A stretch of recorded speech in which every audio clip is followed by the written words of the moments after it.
ಚಿಕ್ಕಬಳ್ಳಾಪುರ ಜಿಲ್ಲಾ ಪಂಚಾಯತ್ ಸಭಾಂಗಣದಲ್ಲಿ ಆಯೋಜಿಸಿದ್ದ ವಿಶ್ವ ಮಾನವ ಹಕ್ಕುಗಳ ದಿನಾಚರಣೆ ಉದ್ಘಾಟಿಸಿ ಮಾತನಾಡಿದ ಪ್ರಧಾನ ಜಿಲ್ಲಾ ಮತ್ತು ಸತ್ರ ನ್ಯಾಯಾಧೀಶರಾದ ನೇರಳೆ ವೀರಭದ್ರಯ್ಯ ಭವಾನಿ ಅವರು, ತಮಗಿರುವ ಹಕ್ಕುಗಳು ಯಾವುವು ಎಂಬುದನ್ನು ಅರಿತರೆ ಅವುಗಳನ್ನು ಕಾಪಾಡಿಕೊಳ್ಳುವುದು ಗೊತ್ತಾಗುತ್ತದೆ. ನಮ್ಮ ಹಕ್ಕುಗಳ ಕಾಪಾಡಿಕೊಳ್ಳುವ ಜೊತೆಗೆ ಸಂವಿಧಾನ ನೀಡಿರುವ ಕರ್ತವ್ಯ ಎಲ್ಲರೂ ಪಾಲಿಸಿದರೆ ಮಾನವ ಹಕ್ಕುಗಳ ಉಲ್ಲಂಘನೆ ನಿಯಂತ್ರಣವಾಗಲಿದೆ ಎಂದರು. ವಿಶ್ವದಲ್ಲಿ ಮಾನವನಾಗಿ ಹುಟ್ಟಿದ ಮೇಲೆ ಪ್ರತಿಯೊಬ್ಬರಿಗೂ ಸಹಜವಾದ ಮಾನವ ಹಕ್ಕುಗಳಿದ್ದು, ಸಮಾಜದಲ್ಲಿ ಕೆಲ ವ್ಯಕ್ತಿಗಳ ಬುದ್ಧಿವಂತಿಕೆ, ಆರ್ಥಿಕ ಮತ್ತು ಸಾಮಾಜಿಕ ಬಲ, ಪ್ರಭಾವ ಮತ್ತು ದರ್ಪ, ದಬ್ಬಾಳಿಕೆಗಳಿಂದ ಅಸಹಾಯಕರು, ದುರ್ಬಲರು ಮಾನವ ಹಕ್ಕುಗಳಿಂದ ವಂಚಿತರಾಗುತ್ತಿದ್ದಾರೆ. ಈ ರೀತಿಯ ಪ್ರಕರಣಗಳು ಜಾಗೃತಿಯ ಕೊರತೆಯಿಂದ ಗ್ರಾಮೀಣ ಪ್ರದೇಶಗಳಲ್ಲಿಯೇ ಅಧಿಕವಾಗಿ ಕಂಡುಬರುತ್ತಿವೆ ಎಂದರು. ಜಗತ್ತಿನ ಪ್ರತಿಯೊಬ್ಬ ವ್ಯಕ್ತಿಗೂ ಬದುಕುವ ಹಕ್ಕಿನ ಜೊತೆಗೆ ಒಂದಿಷ್ಟು ಮೂಲಭೂತ ಹಕ್ಕುಗಳಿವೆ. ಪ್ರತಿಯೊಬ್ಬರಿಗೂ ಅರ್ಹವಾಗಿರುವ ಮೂಲಭೂತ ಸ್ವಾತಂತ್ರ್ಯಗಳು ಹಾಗೂ ಹಕ್ಕುಗಳ ಬಗ್ಗೆ ಜಾಗೃತಿ ಮೂಡಿಸುವುದು 2024ರ ಮಾನವ ಹಕ್ಕುಗಳ ದಿನದ ಘೋಷವಾಕ್ಯವಾಗಿದೆ. ಎಲ್ಲರೂ ಜಾಗೃತರಾಗಿ ಸಂಕಲ್ಪ ಮಾಡೋಣ. ಯಾವುದೇ ತಾರತಮ್ಯವಿಲ್ಲದೆ ಎಲ್ಲ ಮಾನವ ಜೀವಿಗಳ ಹಕ್ಕುಗಳನ್ನು ಗೌರವಿಸೋಣ. ನಮ್ಮ ವಿಚಾರಗಳಿಂದ, ಮಾತುಗಳಿಂದ ಹಾಗೂ ನಡವಳಿಕೆಗಳಿಂದ ಬೇರೆಯವರ ಹಕ್ಕುಗಳ ಉಲ್ಲಂಘನೆಯಾಗದಂತೆ ನಡೆದುಕೊಳ್ಳುವಂತೆ ವಿದ್ಯಾರ್ಥಿಗಳಿಗೆ ಸಲಹೆ ನೀಡಿದರು. ನಾವು ಯಾವಾಗಲೂ ಈಕ್ವಾಲಿಟಿ ಬಗ್ಗೆನೇ ಮಾತಾಡ್ತಿರ್ತೀವಿ.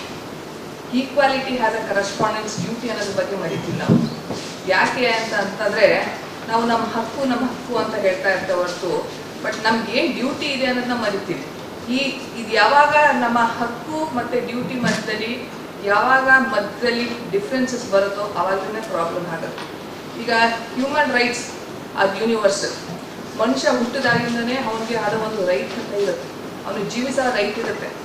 ಆದರೆ ಏನಾಗುತ್ತೆ ಅಂತಂದರೆ ಕೆಲವು ವ್ಯಕ್ತಿಗಳು ಏನಾಗುತ್ತೆ ಅಂದರೆ ಅವ್ರ ಬುದ್ಧಿವಂತಿಕೆಯಿಂದ ಅವ್ರಿಗೆ ಇರೋ ರೈಟ್ ಇನ್ನೊಬ್ರಿಗೆ ಏನು ರೈಟ್ಸ್ ಇರುತ್ತೆ ನೋಡಿ, ಅದನ್ನ ಡಿಫ್ರೆಂಟ್ ಮಾಡೋಕ್ಕೆ ಟ್ರೈ ಮಾಡ್ತಾರೆ. ಮೇ ಬಿ ಒಬ್ಬ ಮನುಷ್ಯ ಮೇ ಬಿ ಜಾಸ್ತಿ ಅವನಿಗೆ ಗೊತ್ತಿರೋ ಅರಿವು ಜಾಸ್ತಿ ಇರೋದ್ರಿಂದ, ಮೇ ಬಿ ಅವ್ನು ಇಂಟೆಲಿಜೆಂಟ್ ಇರೋದ್ರಿಂದ ಏನು ಮಾಡ್ತಾನೆ ಅಂದರೆ ಇನ್ನೊಬ್ಬರಿಗೆ ದಬ್ಬಾಳಿಕೆ ಮಾಡೋಕ್ಕೆ ಪ್ರಯತ್ನ ಪಡ್ತಾನೆ. ಆ ದಬ್ಬಾಳಿಕೆಯಿಂದ ಏನಾಗುತ್ತೆ, again there is a conflict ಬರುತ್ತೆ. ಜಿಲ್ಲಾಧಿಕಾರಿ PN ರವೀಂದ್ರ ಮಾತನಾಡಿ, ನಮ್ಮ ಬದುಕನ್ನು ಅರ್ಥಪೂರ್ಣವನ್ನಾಗಿಸಿ ತೃಪ್ತಿದಾಯಕವಾಗುವಂತೆ ಮಾಡುವ ಮೂಲಭೂತ ಅರ್ಹತೆಗಳು ಹಾಗೂ ಸ್ವಾತಂತ್ರ್ಯಗಳನ್ನು ಮಾನವ ಹಕ್ಕುಗಳೆಂದು ಕರೆಯಲಾಗುತ್ತದೆ. ನಿರ್ಭೀತಿಯಿಂದಿರುವುದು, ಕಸಿದುಕೊಳ್ಳುವುದರಿಂದ ಮುಕ್ತ ಪಡೆಯುವುದು ಹಾಗೂ ನಮ್ಮ ಎಲ್ಲ ಸಾಮರ್ಥ್ಯಗಳ ಉಪಯೋಗ ಮಾಡಿಕೊಳ್ಳುವುದಕ್ಕೆ ಅವಕಾಶ ಪಡೆಯುವುದು ಮನುಷ್ಯನ ಮೂಲಭೂತ ಆಕಾಂಕ್ಷೆಯಾಗಿದೆ ಎಂದರು. ಮಾನವ ಹಕ್ಕುಗಳನ್ನು ಕೆಲವೊಮ್ಮೆ ಸಹಜವಾದ ಹಕ್ಕುಗಳು ಎಂದು ಕರೆಯಲಾಗುತ್ತದೆ. ಜೀವಿಸುವ ಹಕ್ಕಿನಲ್ಲಿ ಘನತೆಯಿಂದ ಜೀವಿಸುವ ಹಕ್ಕು ಸೇರಿತು. ತಾರತಮ್ಯವಿಲ್ಲದೆ ಸಮಾನವಾಗಿ ಕಾಣುವ ಹಕ್ಕು, ಚಿತ್ರಹಿಂಸೆಯಿಂದ ಬಿಡುಗಡೆ, ಬಲವಂತದಿಂದ ಕೆಲಸ ಮಾಡಿಸಿರುವುದರಿಂದ ಬಿಡುಗಡೆ, ತಪ್ಪಾಗಿ ಬಂಧಿಸಿರುವುದರಿಂದ ಸ್ವಾತಂತ್ರ್ಯ, ಮುಕ್ತವಾದ ವಿಚಾರಣೆಯ ಹಕ್ಕು, ಮಾಹಿತಿ ಪಡೆಯುವ ಹಕ್ಕು, ಆಲೋಚಿಸುವ, ಮನಸ್ಸಾಕ್ಷಿಯ, ಧರ್ಮದ, ಏಕಾಂತತೆಯ ಹಕ್ಕುಗಳು, ಮುಕ್ತವಾಗಿ ಮಾತನಾಡುವ ಮತ್ತು ವ್ಯಕ್ತಪಡಿಸುವ ಹಕ್ಕು, ಇತರರೊಡನೆ ಸಹವರ್ತಿಯಾಗಿ ಸರ್ಕಾರದೊಡನೆ ಸಾರ್ವಜನಿಕ ಹಾಗೂ ಸಮುದಾಯದ ವಿಷಯಗಳಲ್ಲಿ ಭಾಗವಹಿಸುವ ಹಕ್ಕು ಸೇರಿವೆ ಎಂದು ತಿಳಿಸಿದರು. ಕಾರ್ಯಕ್ರಮದಲ್ಲಿ ನ್ಯಾಯಾಧೀಶರು ಹಾಗೂ ಗಣ್ಯರು ಮಾನವ ಹಕ್ಕುಗಳ ಜಾಗೃತಿ ಕುರಿತು ರಾಜ್ಯ ಮಾನವ ಹಕ್ಕುಗಳ ಆಯೋಗ ಹೊರತಂದಿರುವ ಕಿರುಹೊತ್ತಿಗೆ ಹಾಗೂ ಕರಪತ್ರಗಳನ್ನು ಬಿಡುಗಡೆಗೊಳಿಸಿದರು.